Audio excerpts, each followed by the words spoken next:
প্রথম জায়গাটাই হচ্ছে না, একটা খুব মর্মান্তিক ঘটনা আমার লাগে যে কে বা কারা যেন বাম এবং অতিবাম তাদেরকে দায়িত্ব দিয়ে দিয়েছেন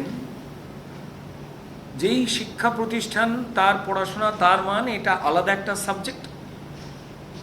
এই জায়গাটাকে বাম এবং অতিবাম দখলদারির মধ্যে রাখতে হবে, সেই নির্দেশে আপনারা চলুন এবং বলুন।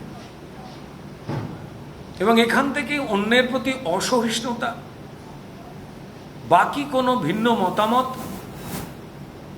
তাকে দমন পীড়নের একটা অভ্যাস, সেইটা কিন্তু ঘটতে দেখা যায় এবং যেটা কখনোই আনন্দদায়ক নয়। ফলত ক্রিয়া হলে যেমন প্রতিক্রিয়া হবে, ঠিক তেমনই বিচ্ছিন্ন কিছু ঘটনা ঘটেছে। এই ক্রিয়ার জায়গা থেকেই সরে এলে প্রতিক্রিয়া যারা করছেন তারাও সরে আসবেন। এই দুটো জায়গাতেই আমাদের আস্থা ভরসা রাখি। আবার বলছি যে দেখুন, তর্ক বিতর্ক হতেই পারে। বিধায়ক কোথায় যেতে পারবেন বা যেতে পারবেন না, এটা সম্পর্কে কে ঠিক করে দিয়েছেন যে কোনো বিধায়ক? তার এলাকার তো কোনো ছেলে বা মানুষজন ওখানে পড়তেও পারেন বা ওই পথ দিয়ে যেতেও পারেন। বিধায়ক যেতে পারবেন না, এটা কোথায় বলা রয়েছে? বামপন্থীরা যদি মনে করে বা অতি বামেরা মনে করে, যারা ওইখানে দেশকে টুকরো হওয়ার স্লোগান লেখে, তাদের সিলেবাসে তো পরিষ্কার সমাজ চলবে না। বিধায়ক নিশ্চয়ই কোনো দায়িত্বশীল কাজে গেছেন।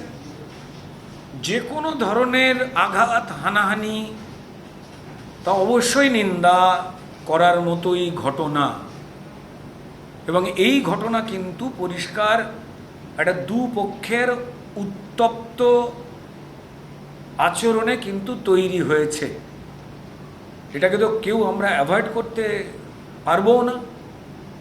দুপক্ষকে সংযত হতে হবে।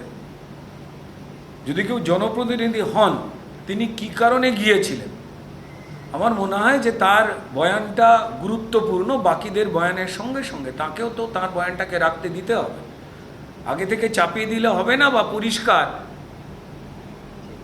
বামপন্থীরা যারা ওই রাজনীতিকে সমর্থন করেন, টুকরে টুকরে হওয়ার কথাকে সমর্থন করেন বা দেখে চুপ করে থাকেন, তারা যা বলে দিল সেই অনুযায়ী তো ডায়াগনোসিস করলে ভুল হবে।